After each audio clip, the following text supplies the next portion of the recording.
Hi viewers, welcome to the Pariruchi channel. ಇವತ್ತು ಏನು recipe ಅಂತಂದರೆ ಹೈ ಪ್ರೋಟೀನ್ ರಾಗಿ ಮಾಲ್ಟ್. ಮೊದಲನೇದಾಗಿ ಡ್ರೈ ಫ್ರೂಟ್ಸ್ನೆಲ್ಲ ಹುರ್ಕೋಬೇಕಾಗುತ್ತೆ. ಅದಕ್ಕೆ ಏನೇನು ತೊಗೊಂಡಿದ್ದೀನಿ ಅಂತ ನೋಡೋಣ ಬನ್ನಿ. ಒಂದು 10 ಗೋಡಂಬಿ, ಬಾದಾಮಿ ಹಾಗೆ ಪಿಸ್ತನ ತೊಗೊಂಡಿದ್ದೀನಿ. ಇನ್ನು ಕಾಲು ಬೌಲ್ನಷ್ಟು ಸೂರ್ಯಕಾಂತಿ ಬೀಜ, ಕುಂಬಳಕಾಯಿ ಬೀಜ ಹಾಗೆ ವಾಟರ್ ಮೆಲನ್ ಬೀಜನ ತೊಗೊಂಡಿದ್ದೀನಿ.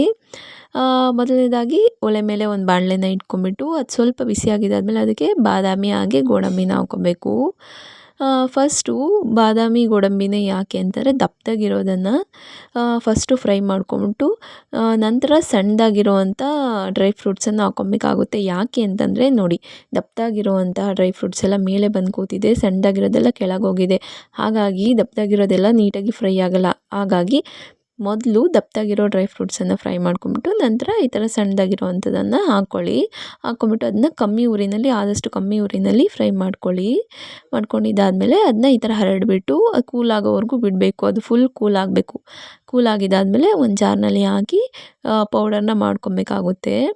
ಪೌಡರ್ನ ಮಾಡ್ಕೊಬೇಕಾದ್ರೆ ಒಂದೇ ಸಲ ಅದನ್ನ ಜಾಸ್ತಿ ಮಿಕ್ಸ್ ಮಾಡೋದಕ್ಕೆ ಹೋಗಬಾರ್ದು. ಮಿಕ್ಸಿ ಮಾಡೋದಕ್ಕೆ ಯಾಕೆ ಅಂತಂದರೆ ಅದು ಎಣ್ಣೆ ಬಿಟ್ಕೊಂಡ್ಬಿಟ್ಟು ಗಂಟು ಥರ ಆಗಿಬಿಡುತ್ತೆ. ಹಾಗಾಗಿ ಸ್ವಲ್ಪ ಹೊತ್ತು ಬಿಟ್ಟು ಇದನ್ನು ಪೌಡರ್ನ ಮಾಡ್ಕೊಳ್ಳಿ.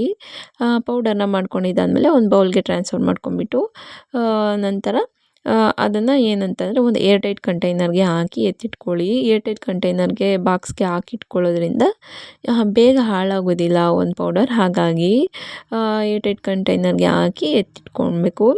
ನಂತರ ಏನಂತಂದರೆ ಒಂದು ಬೌಲ್ನ ತೊಗೊಂಬಿಟ್ಟು ಅದಕ್ಕೆ ರಾಗಿ ಪೌಡರ್ನ ಹಾಕ್ಕೊಬೇಕಾಗುತ್ತೆ. ಈ ಒಂದು ರಾಗಿ ಪೌಡರ್ನ ಮಾಮೂಲಿ ಒಂದು ಜರಡಿ ಇಟ್ಕೊಬಾರ್ದು. ಇದನ್ನು ಒಂದು ತೆಳು ಕಾಟನ್ ಬಟ್ಟೆನ ತೊಗೊಂಬಿಟ್ಟು ಜರಡಿ ಇಟ್ಕೊಬೇಕಾಗುತ್ತೆ. ಆವಾಗ ಒಂದು ನೈಸ್ ರಾಗಿ ಪೌಡರ್ ಸಿಗುತ್ತೆ.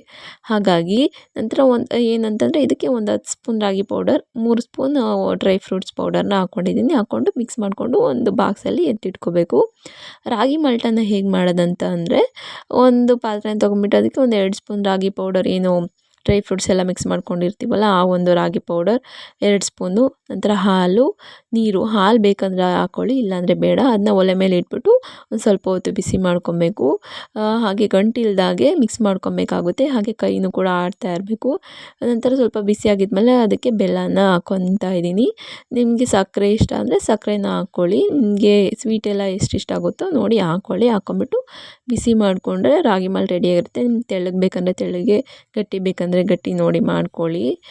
ತೆಳ್ಳಗೆ ಬೇಕಂದರೆ ಇನ್ನೊಂದು ಸ್ವಲ್ಪ ನೀರು ಹಾಕ್ಬಿಟ್ಟು ಬಿಸಿ ಮಾಡಿಕೊಂಡ್ರೆ ತೆಳ್ಳಗೆ ಇರುತ್ತೆ. ಹೀಗೆ ಒಂದು ಆರೋಗ್ಯಕರವಾದಂತಹ ರಾಗಿ ಮಾಲ್ಟ್ ರೆಡಿಯಾಗಿರುತ್ತೆ. ಈ ಒಂದು ವಿಡಿಯೋ ನಿಮಗೆ ಇಷ್ಟ ಆಗಿದರೆ ಲೈಕ್ ಮಾಡಿ, ಶೇರ್ ಮಾಡಿ, ಸಬ್ಸ್ಕ್ರೈಬ್ ಮಾಡಿ. Thank you.